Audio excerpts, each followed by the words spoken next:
Hi, I'm Mira Tzur, and I'm with Steve Owen on the School of Hollywood.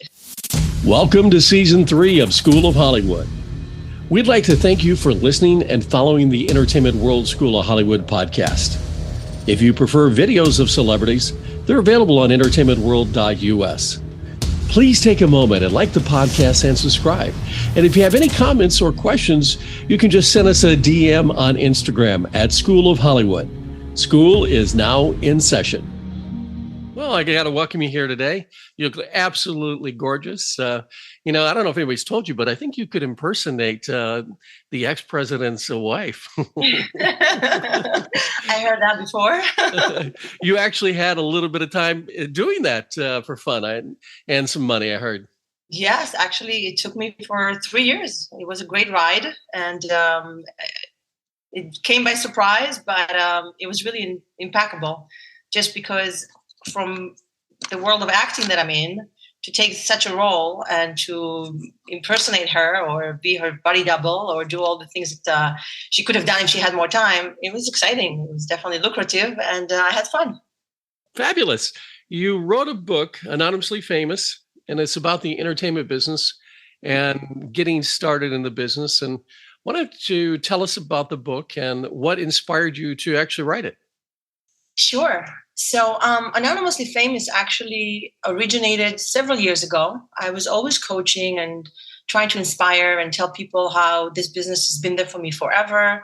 I started modeling when I was 25, really by fluke, I would say, by mistake or by just a chance that I was a dancer most of my life. I was a musical theater dancer and a fitness instructor, and FLOTUS recruited me. And from there on, I started doing fitness, and fitness led into had my son, so mommy and me. And from there on, I got into the high tech, and all along, I just did a lot of different advertisement. So that brought me to modeling.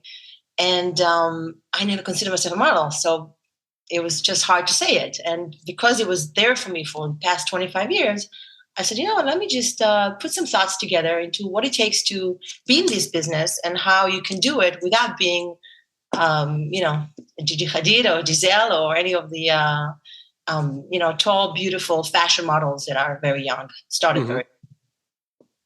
So the book came about several years ago, but really over COVID, it became a book, and I got a publisher and I put it together because I thought of doing a reality show. It was a perfect reality show, and maybe it will be one day.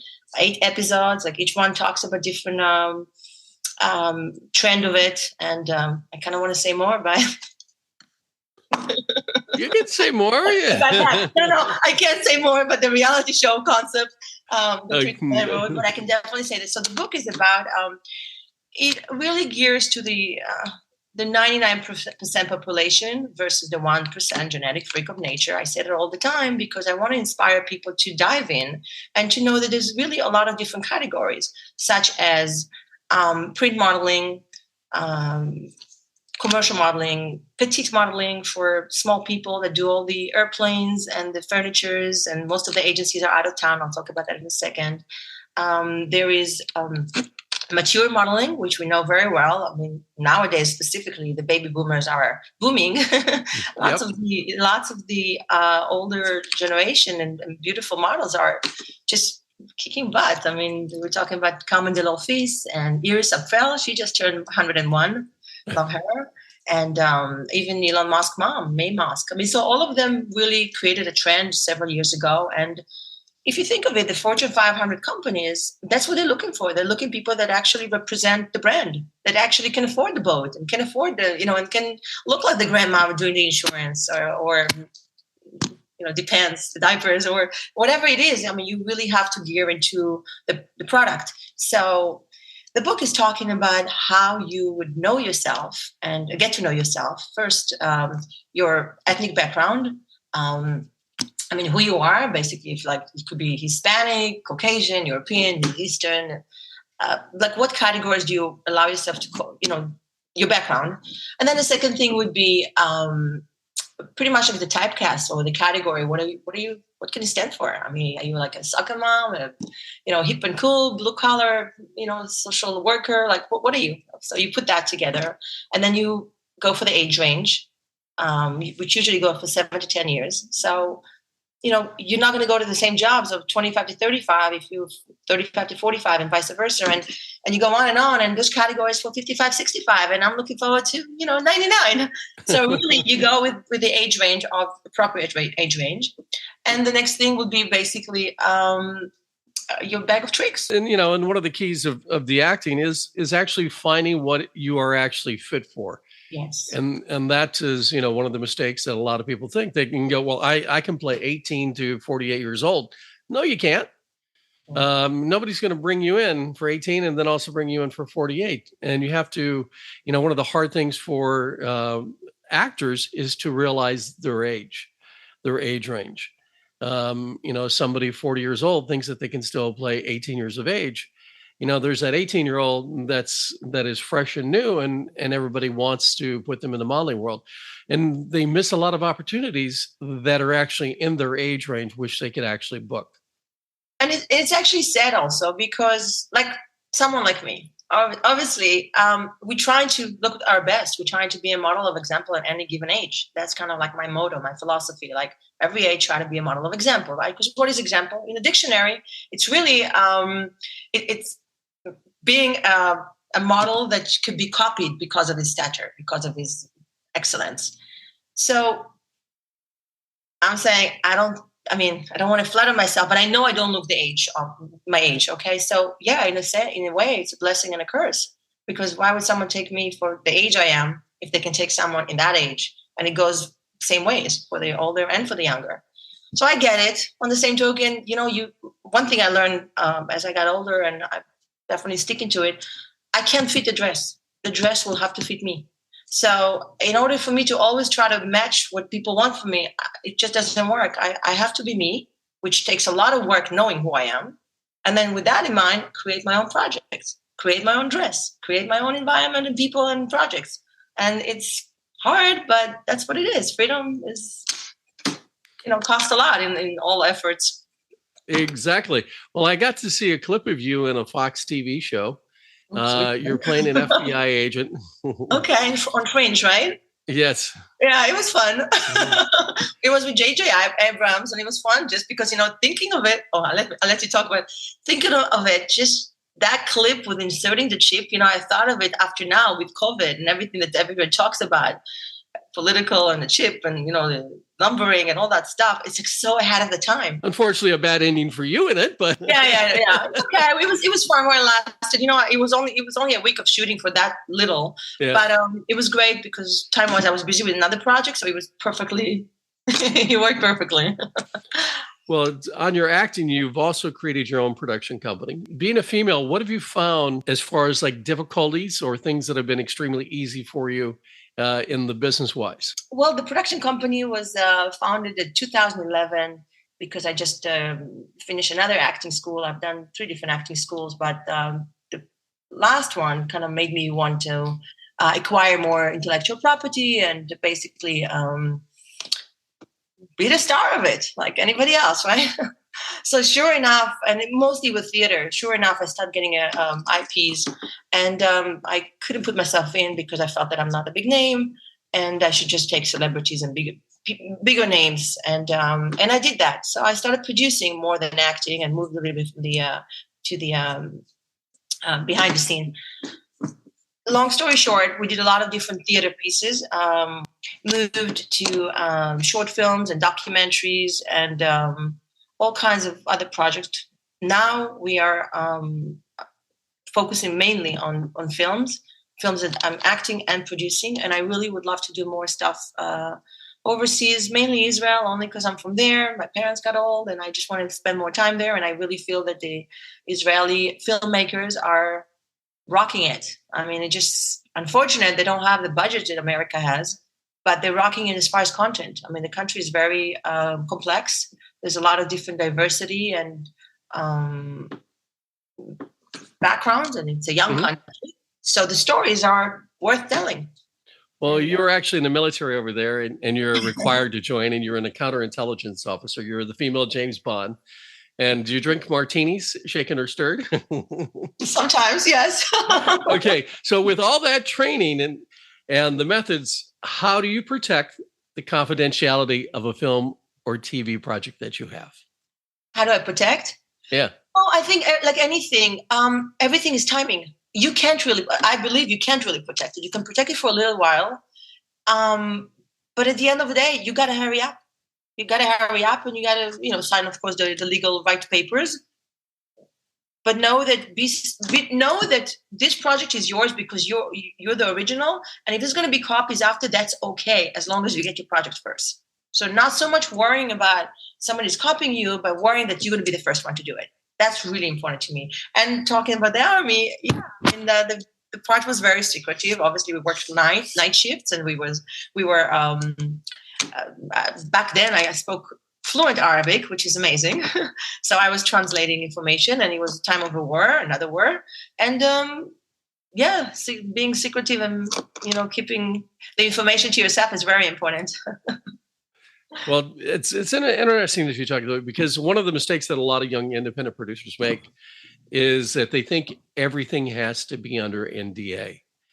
As they're going out to investors, you can't have investors going and signing NDAs on these. It's one thing if you're Marvel and it's $100 million movie, but if you're a lower budget movie and you want somebody to sign an NDA before signing to read a synopsis or anything on your movie, they're not going to waste the time because there's 100 other films that are in the wings.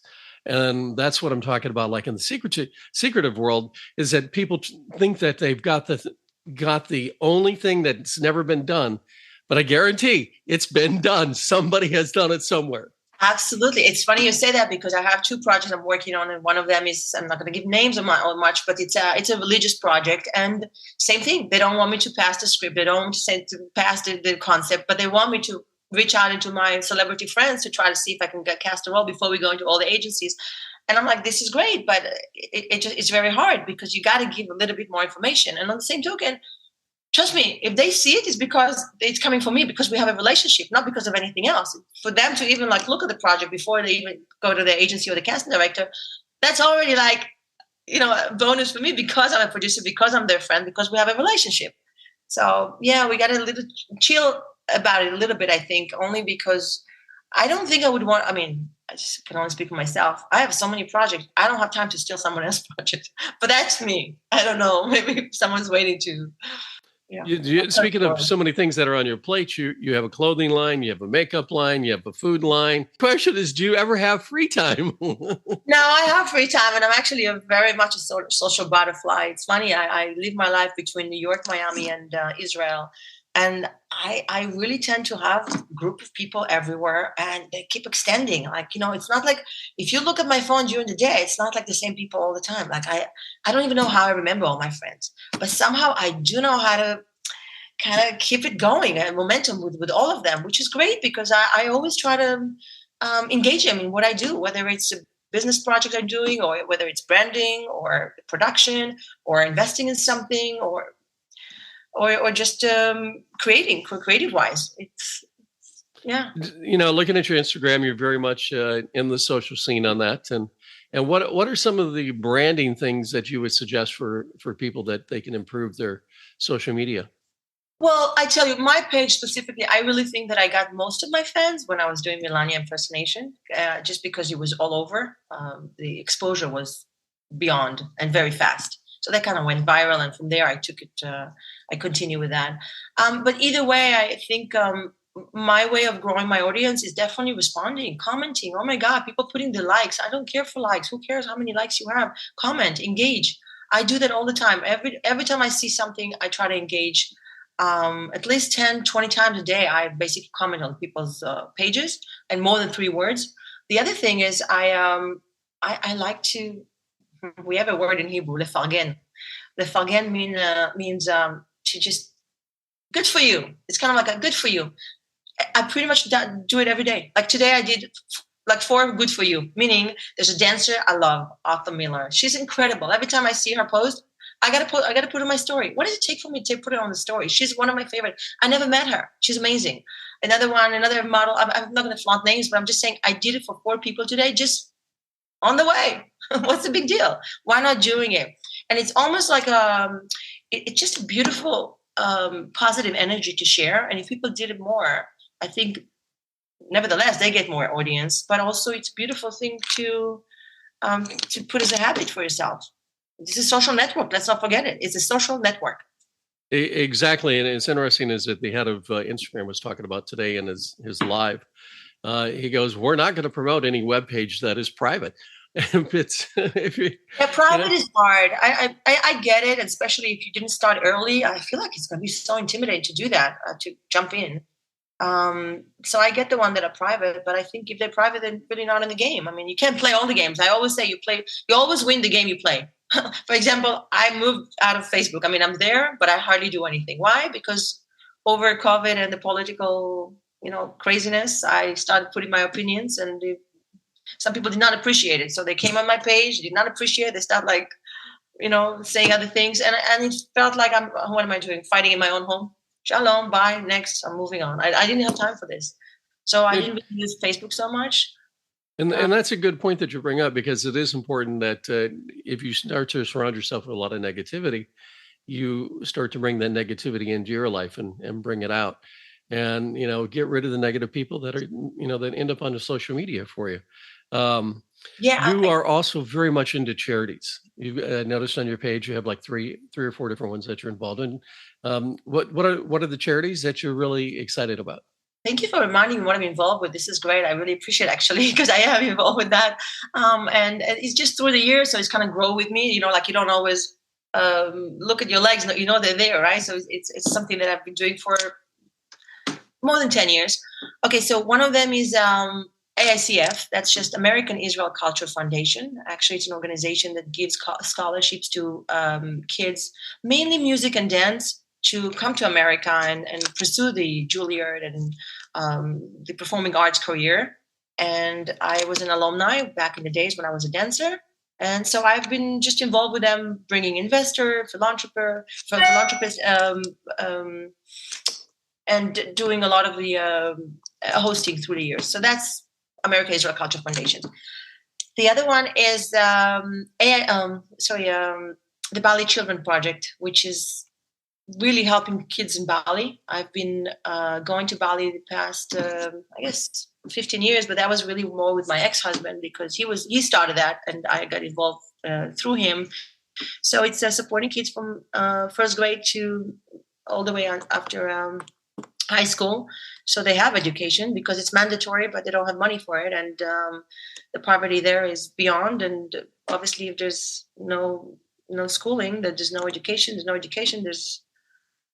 you can't grow anywhere. So we opened 9 schools and we adopted kids, and one specifically with this girl. And because I got into it kind of late, I started just documenting all kinds of films, and then I produced awareness and all those little movies that actually raise more finance to funding to the organization. So that's with the Bali Children Project.